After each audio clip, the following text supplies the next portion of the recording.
Hello, Dapper here. And welcome back to Terraria. This is episode 6, so if you haven't checked out the last episode or the series as a whole, go catch yourself up to speed before continuing with this video. But if you are all caught up, it's time we get cracking on with the episode. Sit back, relax, get yourself a nice glass of milk and enjoy. And make sure to watch until the end. Right, I'm going to be straight with you here. I haven't done much building, and considering one of the things I wanted to do was to get better at building, quote unquote, I'm gonna build some mini settlements on top of clouds.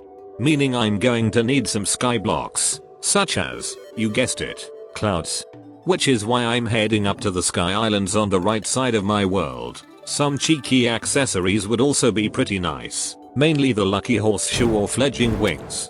And hey, after a good start, we got the horseshoe. We can combine this with my blizzard in a balloon to make the white horseshoe balloon. Whilst we're here, I might as well collect the cloud blocks and other things I need. The second sky island I found was terrible. The chest contained the Star Fury, which whilst useful for a melee player, was shite for a summoner. I don't remember if I ended up selling it or not, but hey. We did end up finding this thing, floating on a balloon close to space. I don't know what to say about it. It's legit just one of the many slime NPCs, and not even one of the cool ones. But enough about that. Once I got back to base I began working on my build. 2 clouds connected via a bridge. These will be topped with golden brick houses for 2 NPCs to live in. The first being the tavern keep, and the next being whichever one I unlock next. I am planning on adding some ice to the clouds, similar to the ones from the Mario games. I don't do it this episode, but I'll be sure to get it done either off camera or in the pre-hardmode finale, aka next episode. To be honest, they definitely came out really nice. For how simple it looks, it has some charm. What do you think? Leave your opinions in the comments. So, since we're at the dungeon, I think seasoned Terrarians in the audience know we're gonna be getting the final pre-hardmode whip upgrade. The Spinal Tap. Ironically it's also made with webs like our first whip, the Cob Whip. But it's also made with bones, only found inside the dungeon post-Skeletron. They are dropped by pretty much every enemy, angry bones, dark casters, librarians and floating skulls. The only enemy that doesn't drop bones is the dungeon slime, which no duh. I also managed to find some locked chests in the dungeon as well. Some of which did house some decent stuff. Not really anything that benefits summoners sure. But if I ever do want to stop receiving knockback from enemies, the Cobalt Shield could be pretty useful, and the Shadow Key opens up a lot of loot from the locked boxes in hell. Again most of it will most likely be sold, but any reforging money is useful at the end of the day. Oh nice, we managed to find a bewitching table.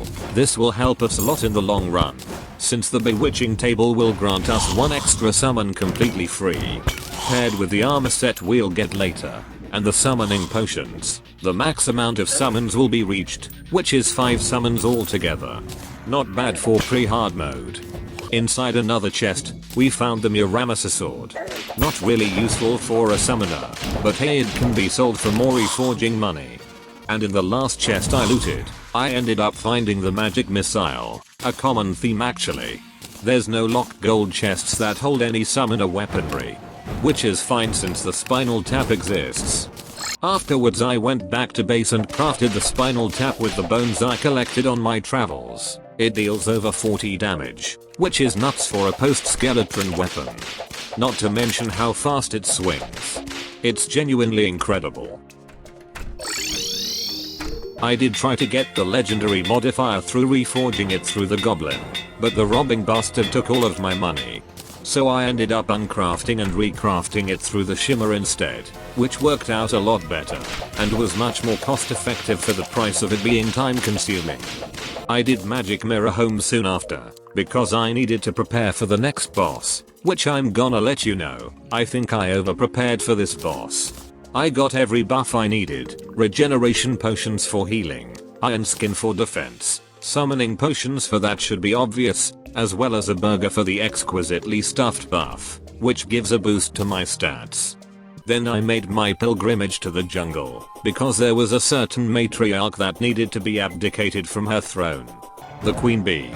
A boss that I definitely thought would be much harder. But she has less health than Skeletron. Which was a bit surprising for me.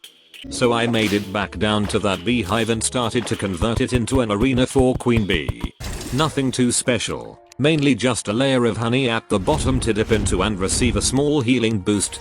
But without further ado, let's take down this insect.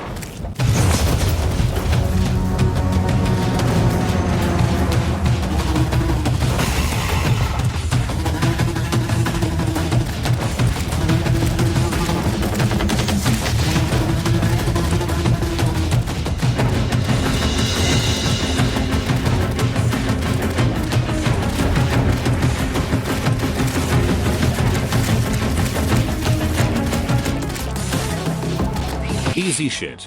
After Skeletron's less than fun fight, Queen Bee was a really nice refresher. In fact, she was so easy, I decided to go kill some hornets for their stingers, to make the abomination, so I can summon her in again and fight her once more. My buffs were still active at the time, so I might as well get the full usage out of them, right? So afterwards I teleported home and crafted two things. The first of which being my final armor set for Pre-Hardmode, the bee armor. This armor grants us 2 extra summoning slots, combined with the default one, plus the bewitching table buff, and the boost from summoning potions. It brings us up to the maximum total of 5 summons for Pre-Hardmode. The second thing I made was the Hornet Staff, and to be honest, for a weapon people are going to make either pre or post Skeletron. It is really bad for what it is. The imp staff is obtained earlier and does double the damage. If the weapon was found in things like jungle chests before someone could kill their first boss it could be possible, but post Queen Bee? It's in definite need of a buff, and it isn't even funny. So anyhow, I began to make my way down to the snow biome to fight my next, and penultimate boss. That boss being Deerclops. And I'm going to admit, Deerclops actually managed to kill me. But that begs the question, why tell you this instead of showing the winning attempt? Well dear viewer, Deerclops isn't like other bosses. He doesn't despawn when you die, and he's the only boss to do this. Meaning I mishmashed both my attempt when I summoned him in, and the attempt when I got back from my walk of shame. But enough about that, I'm actually going to give my full thoughts on Deerclops. So, expert/master mode Deerclops. Yeah, he's pretty ass. And it's all due to one attack. The Shadow Hands. Deerclops was designed around how his actual Don't Starve boss fight works. You go in, smack him a few times, and get out of the way before he can hit you, which is why his legs don't hurt you if you run into them. The Shadow Hands sporadically spawn in, and muck around, and sometimes punish you for fighting the boss how it was designed. Which is kinda crap. Which is why I actually think his classic mode boss fight is a lot better, since they lack the Shadow Hands. If they wanted to give him something more fitting, they could have given him his laser attack from his Winter's Feast appearance. Maybe if you keep away from him for too long, he'll give you the incentive to square up to him, and fight him how he was meant to be fought. But that's enough of me yapping. Let's see the fight in action.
And that was Deerclops. Honestly, if there was one thing to give to the guy, his sprite work is incredibly clean, and he translates ridiculously well into Terraria's art style, vice versa with the Eye of Terror and the twins in Don't Starve. One of their best collabs they did. I don't hate Deerclops as a boss, I respect it, it's just the shadow hands. We did actually manage to get the houndiest shootiest from him though, as well as my favorite item added from the collaboration, Chester. He follows you around, and he shares the inventory with a piggy bank, which is really useful. Just sucks you have to fight Deerclops for him. But hey, a worthy item needs a worthy challenge before it can be used. I didn't do much after Deerclops in all honesty. All I really did was go back down the beehive to build 2 NPC HUDs for the Clothier and Witch Doctor. This is so I can get the jungle pylon, but not only that, I also purchased the imbuing station from the Witch Doctor. Meaning we can make flasks that can give elemental properties to our whips. Granted, the only flask we can make at the moment are flasks of poison, which render our hornets completely obsolete. And with that, I believe that's a good note to end the episode on. Don't forget to like and subscribe, because we all know who's next.